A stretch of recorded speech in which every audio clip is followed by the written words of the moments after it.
بسم اللہ الرحمن الرحیم اتخذتم من دون اللہ اوثانا مودۃ بینکم فی الحیاۃ الدنیا.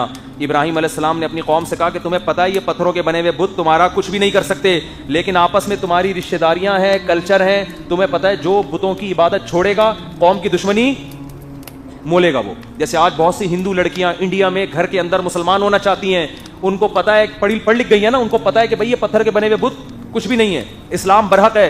لیکن وہ مجبور کیا ہے کہ اگر ہم نے اسلام چھوڑا تو یہ ساری قوم ہمارے خلاف. بہت سے مرد، پچھلے ہفتے ایک ہندو لڑکا بالکل ینگ 18-19 سال اس کی عمر مسلمان ہوا ہے.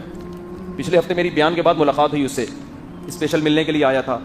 بیچارہ گھبرایا ہوا لگ رہا تھا کہ میں گھر کے خاندان کی دشمنی مول لی. اب 19-20 سال کی عمر، آپ کو پتہ ہے اس میں اتنا کانفیڈنس نہیں ہوتا انسان. تو بہرحال ہم جو تسلیاں دے سکتے تھے، محبتیں دے سکتے تھے، کوشش کی ہم نے، اس کو بہت موٹیویٹ کیا. تو لیکن ڈر رہے ہوتے ہیں. تو یہ بڑی دل گردے کی بات ہوتی ہے کہ آپ کو ایک بات سمجھ میں آ گئی. اور اس لیے جو غیر مسلم مسلمان ہوتا ہے نا، میں سمجھتا ہوں اللہ کی نظر میں اس کا مقام ہم سے کروڑا گنا زیادہ ہوتا ہے، کیونکہ ہمیں اسلام کلچر میں ملا ہے. ہم تو اسلام اللہ نہ کرے چھوڑیں گے تو ٹینشن ہے، اللہ ہم سے نہ چھڑوائے. ہمیں دل سے یقین ہے اسلام کے برحق ہونے پر، لیکن اسلام تو ہماری مجبوری بھی ہے. ہمیں تو مسلمانوں کے قبرستان میں دفن ہونا ہے، ہمیں تو غسل کفن، ہمیں تو جنازہ چاہیے. اگر ہم اسلام چھوڑ دیں گے یہ نعمتیں ملیں گی ہمیں. اور آپ کو میں بتاؤں یہ جنازہ بھی کوئی کم چیز نہیں ہے، ہمیں تو فری میں ملی ہوئی ہے نا، ہمیں قدر نہیں ہے. میں جب کیلاش گیا چند مہینے پہلے، وہاں ایک غیر مسلم مسلمان ہوا. کس بیس پہ مسلمان ہوا اس کا بھی میں نے انٹرویو لیا تھا، وہ ضائع ہو گیا ورنہ وہ بھی ہم اپلوڈ کر دیتے. وہ اس بیس پہ مسلمان ہوا، کہہ رہے میرے دوست کا انتقال ہو گیا، وہ کیلاشی تھا، غیر مسلم تھا وہ.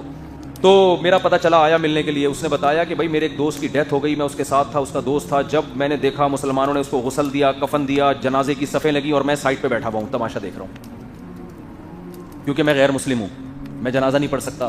کہہ رہے مجھے اتنا غم ہوا ہے اور یہ احساس ہوا کہ یار اتنی عزت کے ساتھ بندے کو دفن کیا جا رہا ہے، غسل دیا جا رہا ہے، کفن دیا جا رہا ہے، اس پہ نماز پڑھی جا رہی ہے، اس کے لیے اللہ کے حضور دعا کی جا رہی ہے. ان کے ہاں تھوڑی ہوتا ہے کہ بھائی. تو میں وہ بتا رہا تھا، وہ کیلاشی نے جب دیکھا کہ یار میرے دوست کو جنازہ، غسل، کفن، کہہ رہے بس اس کے بعد پہلے بھی اسلام کا مطالعہ تو تھا. کہہ رہے میں نے کہا بھائی میں کہہ رہے میں مسلمان ہوا، اپنے پورے خاندان کو مسلمان کیا.